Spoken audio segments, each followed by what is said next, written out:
Bonsoir cher Piment, je suis très heureuse de vous retrouver ce soir pour notre rendez-vous habituel PP News. L'actualité de ce mardi s'annonce sportive dans la ville de Bouna, au nord du pays. 23,84. En Côte d'Ivoire, on entend très souvent parler de maracana ou encore de petits poteaux. Cette fois, il ne s'agit pas de cela, mais plutôt de 4 poteaux.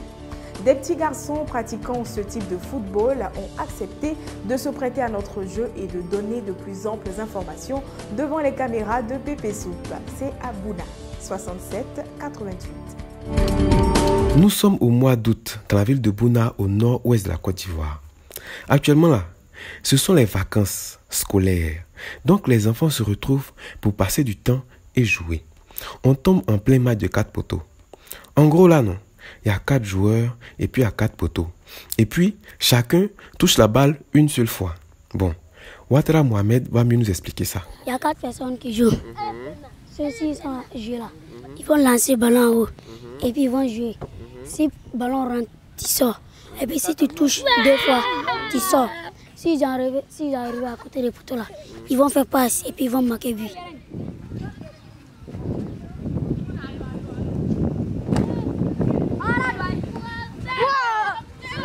Là. S'il a touché le ballon, là, tu dis penalty. Il dit c'est pas penalty, vous allez tirer. Vous allez tirer sur lui. Si c'est marqué, il va sortir. Donc voilà. C'est ça qui est ça. Oh. Et puis c'est ça qui est là aussi. C'est bien que les enfants se retrouvent pour socialiser. Mais là, les parents doivent vraiment veiller à ce que leurs enfants ne traînent pas avec des gens qui pourraient les influencer négativement. On a surpris ces enfants-là en train de fumer de la cigarette. Vous me regardez. 61,28. En cette période des vacances, Koné Bassiriki accueille au moins une dizaine d'écoliers et collégiens dans son atelier de tapisserie. Venus pour fuir l'oisiveté ou par amour du métier, ces jeunes garçons prennent plaisir à apprendre le processus de fabrication du début jusqu'à la fin et leur mentor en est ravi. Le père Koné Bassiriki est tapissier depuis 1992.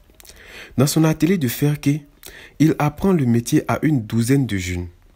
C'est surtout en période de vacances que le père Koné a le plus d'apprentis. Par là, les parents d'élèves, ne voulant pas que leurs enfants restent dans l'oisiveté, viennent les lui confier.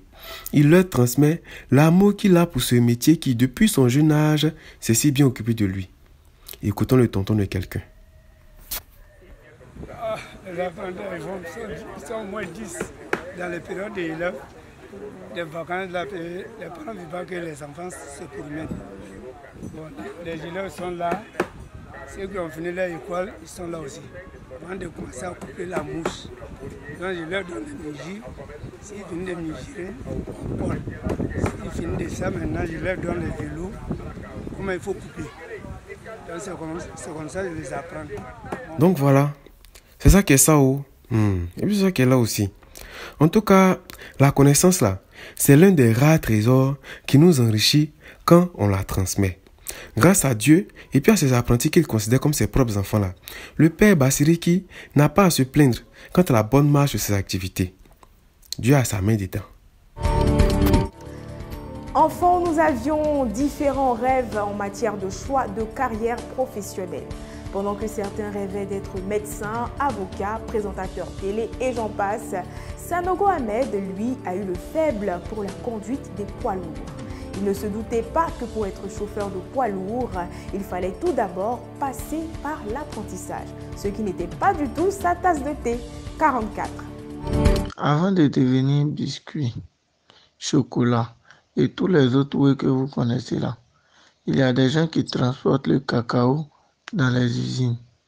Mais c'est pas sur les têtes, c'est dans les gros camions.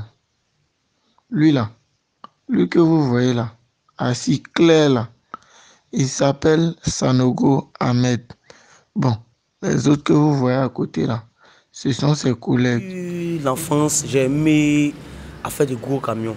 C'est pour la raison que j'ai décidé de me donner à l'apprentissage. Sinon, c'est un métier que moi-même, l'apprentissage, c'est quelque chose que je n'aime pas. Si l'apprentissage n'existait pas, on pourrait connaître la conduite facilement, vraiment. Il n'y allait pas faire l'apprentissage.